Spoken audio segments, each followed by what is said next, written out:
이 본문을 가지고 나의 눈에 주의 눈물 채워주소서라는 제목으로 이 시간 함께 은혜를 나누도록 하겠습니다.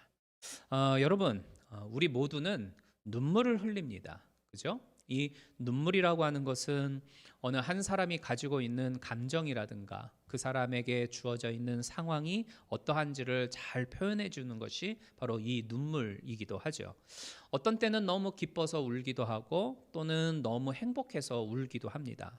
반대로 때로는 슬퍼서 울기도 하고 속상해서 아니면 마음에 상처됨이 있어서 고통스러워서 우리는 울기도 합니다.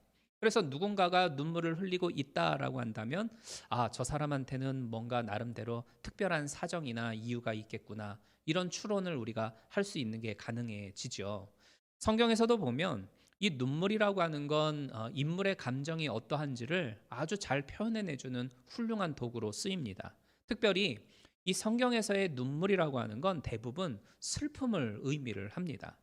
예를 들어 요한복음 11장에 보면 예수님께서 그의 우는 것과 또 함께 온 유대인들의 우는 것을 보시고 심령에 통분이 여기며 민망히 여기사 가라사대 그를 어디에 두었느냐 가로되 주여 와서 보옵소서 하니 예수께서 눈물을 흘리시더라. 그러니까 예수님이 눈물을 흘리셨다 이렇게 말씀을 하고 있어요. 이 이야기는 우리가 잘 알고 있는 사건입니다. 나사로가 죽었죠.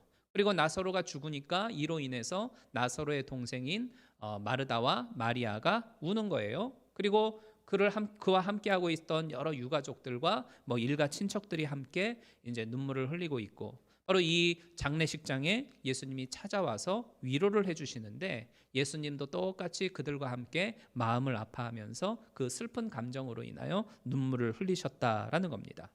우리가 세상을 살아가다 보면 슬픈 일들 참 다양하게 만나죠. 근데 그 중에서 가장 큰 슬픔을 경험하는 상황이라고 한다면 어떤 상황이냐? 바로 가족을 잃어버렸을 때가 가장 슬픈 상황이라고 이야기들을 합니다. 그 폴 히버트라고 하는 그 문화 인류학으로 아주 유명한 교수님이 있는데 이분이 그 선교와 문화 인류학이라고 하는 책을 썼어요. 그런데 그 책 속에 보면은 그 스트레스 지수라고 하는 아주 유명한 내용이 나옵니다. 이게 뭐냐면 우리가 세상에서 살아가다 보면 다양한 그 삶의 변화들에 노출되지 않습니까?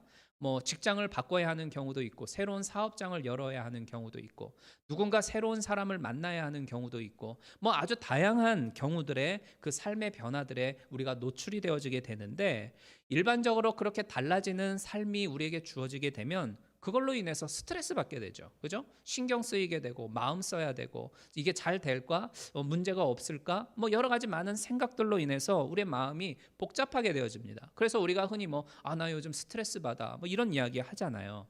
그러니까 이 지수를 나름대로 숫자화 시켜서 측정을 하는 건데 스트레스가 제일 작은 거를 0, 아주 없는 것을 0으로 해가지고 가장 높은 것 100으로 구분을 하는 거예요. 그런데 이 측정표에 의하면 우리가 가장 높은 스트레스를 받는 건 언제냐? 배우자가 죽었을 때. 그리고 이 배우자가 죽었을 때는 100점 만점에서 100점 만점이라고 이야기를 합니다. 그리고 이혼은 두 번째로 73점이고 세 번째는 가족에 누군가가 죽었을 때가 63점, 4위는 질병에 걸렸을 때가 53점, 그리고 5위는 결혼을 했는데도 스트레스 50점, 다섯 번째라고 이야기를 해요. 그러니까 이 측정표를 통해서 우리가 볼 때에 이 인간이 극도로 스트레스를 경험하게 되어지는 환경이라고 하는 건 보면 배우자의 죽음이나 가족의 죽음 이런 거예요.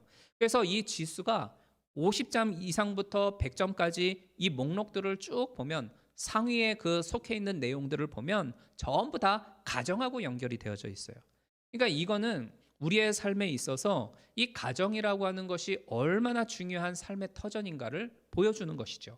바로 여러분들의 가정이 영육 간에 늘 강건하고 그리고 평안이 넘치고 서로가 사랑으로 보듬어주고 끌어안아줄 수 있는 그러한 행복한 삶의 터전이 되기를 주님의 이름으로 축복합니다. 예수님은 이 사랑하는 가족, 그러니까 오빠를 잃어버리고 극한 스트레스와 슬픔 가운데 잠겨 있는 이 마르다와 마리아를 찾아오신 거예요. 그리고 또 다른 조문객들과 함께 이 나사로의 죽음을 슬퍼하시면서 고통에 잠겨 있는 모든 이들을 불쌍히 여기며 예수님이 눈물을 흘리셨던 겁니다.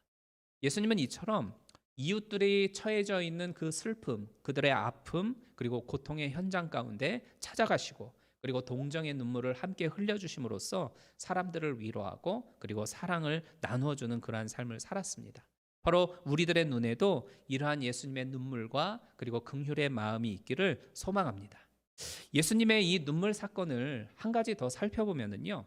히브리서 5장 7절에 나오는데 그는 육체에 계실 때에 자기를 죽음에서 능히 구원하실 이에게 심한 통곡과 눈물로 간구와 소원을 올렸고 그의 경외하심을 인하여 들으심을 얻었느니라. 이런 말씀이 나와요. 이 말씀은 예수님이 겟세마네 동산에서 눈물 흘리며 기도하셨던 그 일과 연관되어져 있어요. 예수님이 겟세마네에 올라가셔서 아버지여 할만하시거든 이 잔을 내게서 옮기시옵소서. 그러나 나의 원대로 마옵시고 아버지의 원대로 하옵소서. 이렇게 기도하시지 않습니까? 그러니까 예수님도 이 십자가의 고난만큼은 이 스트레스 받는 일만큼은 피하기를 바라셨어요. 그렇지만 이 땅에 죽어가는 수많은 영혼들을 구원하기 위한 하나님의 계획이 바로 그 십자가 복음에 있음을 아셨고 거기에 순종하시고 희생의 눈물을 흘리시는 예수님의 모습을 우리는 성경을 통해 알고 있죠. 사랑하는 여러분, 그 예수님의 희생의 눈물이 있었기 때문에 그리고 그 고난의 십자가가 있었기 때문에 우리가 바로 구원받고 하나님의 자녀가 되고 영원한 생명을 소유하게 되는 은혜를 누리게 되었음을 우리는 결코 잊지 말아야 되겠습니다. 또 그런 은혜를 우리가 누리게 되었기 때문에 우리들도 역시 우리 눈에도 예수님의 눈물을 가득 채워서 나를 통해서 또 다른 생명이 일어나고 그리고 그 사람의 삶 속에서 또 다른 생명의 열매가 맺게 되기를 소망하며 살아가는 주님의 참된 제자가 되기를 주님의 이름으로 축복합니다. 그리고 이제 오늘 본문을 보면요. 이 본문에는 예수님이 눈물 흘리는 또 다른 모습이 이제 등장을 하고 있어요. 그러니까 이 본문의 말씀은 예수님의 공생의 마지막 한 주간, 그러니까 우리가 흔히 말하는 고난주간에 있었던 일 중에 제일 첫 번째 있었던 그러한 사건이에요. 그러니까 예수님이 나귀를 타고 예루살렘 성에 들어오시잖아요. 그때의 사람들이 이 예수님을 환영하면서 막 호산나 호산나 환호하고 기뻐하고 예수님을 환영하면서 모셔드립니다. 예루살렘에 새로이 세워질 그 메시아 왕국을 꿈꾸면서 이들은 예수님을 기뻐하며 환영했죠. 하지만 이들의 모습하고는 달리 예수님은 반대로 이 예수님을 바라보면서 이 예루살렘 성을 바라보면서 예수님은 우셨던 겁니다. 그러니까 예수님의 이 눈물이라고 하는 건 앞으로 멸망당하게 될 이 예루살렘을 미리 내다보면서 그 속에서 고통당하게 될 수많은 사람들의 아픔과 그 방황과 고통들을 예수님이 내다보면서 흘리셨던 그 가슴 어린 눈물이었었어요. 오늘 본문 43절과 44절에 보면 이런 말씀이 나오죠. 내 원수들이 토성을 쌓고 너를 둘러 사면으로 가두고 또 너와 및 그 가운데 있는 너의 자식들을 땅에 메어 치며 돌 하나도 돌 위에 남기지 아니하리니 이런 말씀을 하시는데 이 예루살렘과 그 백성들 그리고 그 가운데 자리 잡고 있는 이 예루살렘 성전의 최후가 어떠할 것을 예언하는 구절이 바로 저 구절이에요.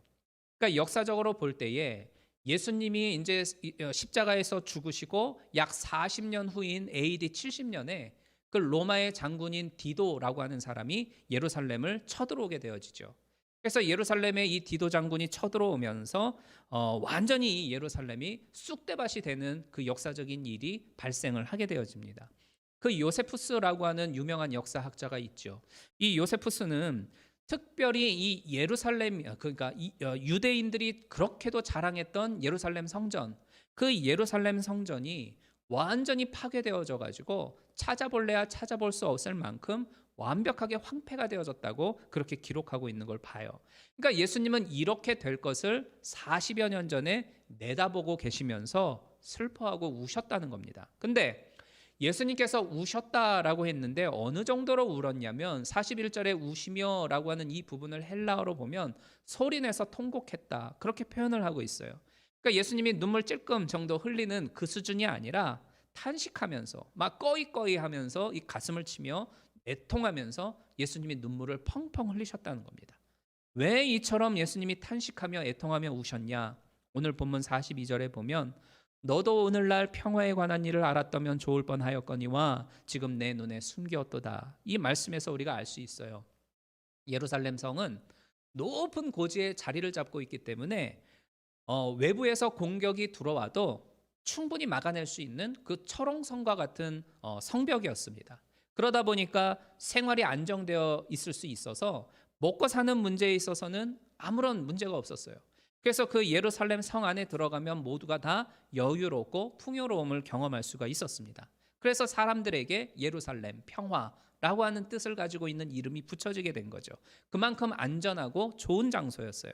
그런데 그 성 안에서 살아가고 있는 이 백성들은 어떠했냐? 하나님이 주신 그 풍요로움과 하나님이 주신 부요함을 은혜로 누리면서 하나님 말씀에 순종하며 살기는커녕 되려 시간이 가면 갈수록 그 은혜를 잃어버리게 되고 거역함과 하나님의 말씀에 불순종하는 일들이 점점 늘어나게 되어집니다. 그러자 하나님이 수많은 선지자들을 백성들 가운데 보내죠. 너의 삶을 돌이켜라. 회개하고 나에게로 돌아오라. 끊임없이 말씀합니다. 그러나 백성들은 그 하나님의 말씀을 듣지 아니하죠. 그래서 하나님이 최후의 방법으로 독생자 예수 그리스도를 예루살렘 가운데에 보내지만 그들이 회개합니까? 아니었죠. 도리어 예수님을 십자가에 못 박아서 죽여버리고 말아요. 그리고 그 결과로 그들에게 임하는 그 하나님의 진노가 이 예루살렘 성이 더 이상 평화의 성이 될 수 없도록 그렇게 황폐케 만드셨던 겁니다. 그래서 누가복음 13장 34절과 35절에 보면 예루살렘아 예루살렘아 선지자들을 죽이고 너에게 파송된 자들을 돌로 치는 자여 암탉이 제 새끼를 날개 아래 모음같이 내가 너희의 자녀를 모으려 한 일이 몇 번이냐 그러나 너희가 원치 아니하였도다 보라 너희 집이 황폐케 되어 버림바 되었느니라 이런 말씀을 해요. 끊임없이 하나님은 우리를 향하여서 품어주시고 그리고 암탉이 자기의 새끼를 이렇게 끌어안듯이 우리를 사랑으로 안아주기를 원하시는데 우리는 그 하나님을 원치 아니하고 배제하더라라는 겁니다. 끊임없이 하나님을 우리가 밀어내다 보니까 결국 하나님이 너희의 집을 황폐케 하겠다 이런 심판의 메시지가 주어지더라라는 거예요.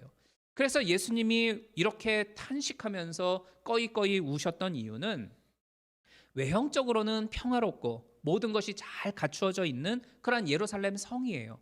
그 성에서 살아가고 있어요. 그렇지만 그 속에 살아가고 있는 이 사람들의 속은 온갖 추잡함과 죄악 속에서 날마다 타락하여져 가고 있고 철저히 하나님의 메시지를 무시한 채 하나님을 저버린 삶을 살아가고 있더란 말이죠. 그러니까 이런 사람들을 그래도 하나님이 사랑하고 불쌍히 여기고 회개할 수 있는 기회를 끊임없이 주셨어요. 그럼에도 불구하고 그들은 하나님의 경고를 무시하고 별거 없어 괜찮아 하면서 그냥 죄된 삶을 keep going 계속 그렇게 살아갑니다. 회개할 기회를 발로 걷어차버리는 이 백성들을 보면서 예수님은 가슴이 아팠던 겁니다. 이 돌이키지 않으면 훗날 곧 임하게 될 멸망이 그 하나님의 심판이 있을 건데 이 하나님의 심판이 얼마나 두려운가 예수님은 잘 알고 계셨기 때문이에요. 그래서 그 심판의 날 멸망을 당하게 될 그 예루살렘 사람들을 바라보며 예수님은 애통의 눈물을 흘리셨던 겁니다. 사랑하는 여러분, 예루살렘 멸망을 예견하면서 흘렸던 이 예수님의 눈물은 단순히 그 당시 이스라엘 사람들만을 위한 눈물이 아니에요. 오늘날 이 세대와 그리고 우리들을 향해 주님은 동일한 마음으로 눈물 흘리고 계심을 우리는 깨달아야 되겠습니다. 또 예수님은 당신의 제자라고 고백하고 있는 지금 우리들을 향해서도 내가 흘렸던 나의 눈물을 너의 눈에도 담으라 라고 말씀을 하고 계세요. 그 음성 듣기를 축복합니다. 특별히 우리는요, 오늘날 우리가 살아가고 있는 이 시대에 대해서 예수님의 마음을 가지고 예수님의 시각을 가지고 이 세대를 바라볼 줄 알아야 되겠습니다. 우리의 살아가고 있는 이 세대가 과연 어떠합니까? 우크라이나와 러시아 사이에서의 전쟁은 지금 100일이 넘어가고 있죠. 그 100일간 동안의 전쟁으로 인하여서 수많은 사람들이 죽었고 다치고 또 살인은 끊임없이 벌어지고 있고 강간이라든지 약탈이라든지 하는 끔찍한 소식들은 계속해서 들려져 오고 있습니다. 또 소위 강대국이라고 하는 나라들은 이 둘 간의 전쟁을 자기 나라의 유불리를 따져가면서 저울질하면서 뭐 남이사 죽든 말든 그냥 그런 극단적인 이기주의를 행하고 있는 상태가 요즘 여러 많은 나라들의 모습들이죠. 그리고 우리가 살아가고 있는 이 미국을 보면요. 우리는 이 미국을 기독교의 국가다라고 이야기를 합니다. 그래서 그 옛날 그 순수하고 신실했던 청교도들이 세운 청교도 나라라고 이야기를 하죠. 예전엔 그랬는지 모르지만 지금은 아닙니다. 이 미국을 가리켜서 순전한 기독교 국가라고 말하는 사람은 이제 그렇게 많지 않아요. 새로이 대통령이 선출이 되면 취임식 때 어떤 행사를 하죠? 성경에다가 손을 얹고 그리고 맹세하는 그것이 역사적인 전통이었었습니다. 하지만 어쩌면은 이제부터는 더 이상 보기가 어려워질지도 몰라요. 왜냐하면 이미 그 연방의회 의원들이 있잖아요. 연방의회 의원들이 이제 취임을 하게 되어지면 그들은 이제는 성경에다가 선서를 하는 게 아니라 뭐 힌두교도는 힌두교 성전인 그 성경인 그 바가바드 기타라고 하는 그 경전에다가 손을 얹고 선서하는 의원이 있고, 어떤 이슬람교 신자인 의원은 코란에다가 손을 얹고 취임식을 하는 경우들이 이제는 여러 번 있어요. 이미 벌써 그 의원들이 선서를 할 때에는 성경만을 사용하는 게 아니라 이슬람교인 같은 경우에는 코란에다가 손을 얹고, 몰몬교인 같은 경우에는 몰몬경에다가 손을 얹고, 힌두교인 같은 경우에는 힌두교 경전에다가 손을 얹고 이제 선서를 하고 있어요. 또 다른 일을 말씀드려 볼게요. 작년 6월 1일이었습니다. 조 바이든 대통령이죠. 조 바이든 대통령은 6월 달을 프라이드 먼스, 그러니까 자긍심의 달로 지정을 하고 이것을 위한 법안에 조속한 통과를 의회에다가 촉구하는 일이 있었어요. 프라이드 먼스. 그럼 여기서 프라이드, 자긍심이라고 했는데 누구의 자긍심을 말하는지 아십니까? 누구의 자긍심일까요? 흔히 말하는 LGBT, 그러니까 레즈비언, 게이, 바이섹슈얼, 트랜스젠더들을 말해요. 그래서 그 사람들이 자긍심을 가지고 세상에 자기들을 드러내고 살아갈 수 있도록 그들의 권리를 확대시켜 주자는 게 주된 골자였어요. 작년 6월 1일 날 바이든 대통령이 나서서 했던 일이었어요. 그래서 6월 달이 되게 되면 미국의 대도시마다 그 LGBT들의 축제가 열려지죠. 그리고 이 축제의 성공을 위해서 정부에서나 기업에서 엄청난 후원을 해주고 있어요. 요즘 그 스타벅스나 뭐 기타 다른 매장들을 한번 유심히 보세요. 뭔가 달라요. 6월 달이 되면 바로 우리는 이들을 후원한다, 이들의 성공적인 행사를 축복한다 이러면서 여러 가지 포스터를 붙여놓고 무지개 깃발 걸어놓고 하는 게 유달리 6월 달에 많이 늘어나는 걸 발견할 수 있어요. 제가 어저께 정말 오래간만에 이제 예배 끝나고 커피 마시고 싶어서 스타벅스에 갔었거든요. 역시 스타벅스에도 막 포스터 갖춰놓고 우리는 환영한다, 뭐 축복한다 하면서 포스터 걸어놓고 무지개 깃발 걸어놓은 걸 봤거든요. 그러니까 6월 달은 프라이드 먼스가 돼버렸어요. 그러니까 레즈비언, 게이, 바이섹슈얼, 트랜스젠더들의 자긍심을 세워주는 축제의 달이 6월 달, 우리도 알게 모르게 그렇게 되어져 있어요. 알고 계신 분들 계셨어요? 거의 없었을 거예요. 여러분, 이런 모습들이 과연 하나님의 눈에는 어떻게 비추어지고 있을까요? 하나님의 눈이 눈물로 아마 가득 찬 채로 그 모습을 안타깝게 바라보고 계실 겁니다. 이 교회와 성도들은 하나님의 마음을 헤아리면서 주님의 눈물을 담아서 눈물 흘리면서 회개해야 할 건데, 도리어 이것들을 뭐 미국의 다양성이다, 그리고 그들의 가지고 있는 그 자유를 인정해 주어야 한다 하면서 다원주의적인 사고주의를 계속해서 주입시키려고 애를 쓰고 있어요. 얼마 전에 우리 교인분 가운데 한 분이 이제 그 가정이 살고 있던 집을 렌트해 주려고 렌트 광고를 냈는데, 누가 찾아왔냐면 캘리포니아에서 그 사업을 하던 한 사람이 이제 이곳에 아이다호에다가 새로운 사업을 시작하려고 찾아온 거예요. 그 사람이 누구였냐면은 성인물 제자업자였어요. 그래서 우리 집사님이 이제 거절하셨죠. 그러니까 우리가 살아가고 있는 우리 아이다호 굉장히 보수적이라고도 이야기를 하는 그러한 곳인데도 불구하고 지금 우리가 살아가고 있는 이 아이다호도 그렇고 미국의 현주소도 그래요. 그러니까 지금 우리가 몸담고 살아가고 있는 이 시대의 흐름이 그렇게 나아가고 있다라는 사실을 결코 간과해서는 안 됩니다. 창세기에 보면 하나님이 그 소돔을 심판하시고 그들을 멸하시지 않습니까? 근데 이 소돔이라고 하는 영어는 소도미에서 나옵니다. 이 소도미는 뭐냐면 남자와 남자 사이에서의 성관계를 의미를 해요. 그것을 하나님은 극도로 싫어하셨고 그것에 대해서 멸하셨던 것을 우리는 기억해야 돼요. 그리고 우리도 예수님처럼 우리가 살아가고 있는 이 시대, 그리고 우리가 몸담고 살아가고 있는 이 미국 땅을 예수님의 마음으로 그리고 하나님의 시각으로 바라볼 줄 알아야 됩니다. 또 하나님을 알지 못하는 그들을 위해서 예수님의 눈물을 나의 눈에도 담고 더 강력하게 기도하면서 우리는 영적인 싸움을 이루어 나아가야 되겠어요. 이 긴박한 이 영적 상황을 우리들이 직시를 하고서 하나님의 심판이 임하게 되어지는 그날 얼마나 비참하고 얼마나 두려운 일들이 과연 이 땅 가운데에 펼쳐지게 될런지를 우리는 생각하면서 기도할 줄 아는 성도들이 되어져야 되겠습니다. 그 한국의 유명한 고은이라고 하는 시인이 있어요. 이 고은 시인은 눈물을 위하여라고 하는 시를 썼는데 그 시를 우리 잠깐 한번 보도록 하겠습니다. 눈물을 위하여라는 시인데요. 숲 가까이 혼자 가서 우는 소녀여, 너의 눈물은 강하다. 너의 눈물은 지금 악을 죽이고 있다. 너의 눈물 때문에 조국이 있다. 세계 도처의 양심이 비에 젖으며 새로운 풍경으로 태어나고 있다. 무엇 때문에?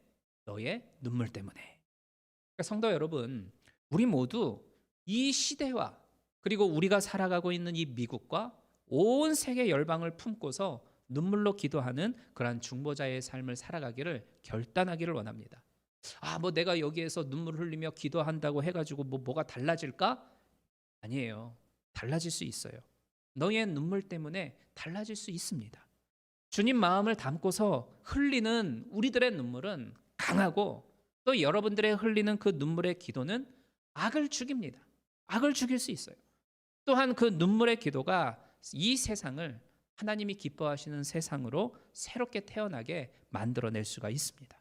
저와 여러분들의 눈에 예수님의 마음을 담은 그 눈물로 가득 채워지기를 바랍니다. 그래서 고통당하고 슬픔당하는 이웃들을 위해서 긍휼의 눈물을 흘리고 또 죽어가는 불쌍한 영혼들을 향한 그 사랑의 눈물을 우리가 흘림으로써 세상을 변화시켜 나아갈 수 있는 그러한 참된 예수님의 제자들이 되어지기를 주님의 이름으로 축복합니다.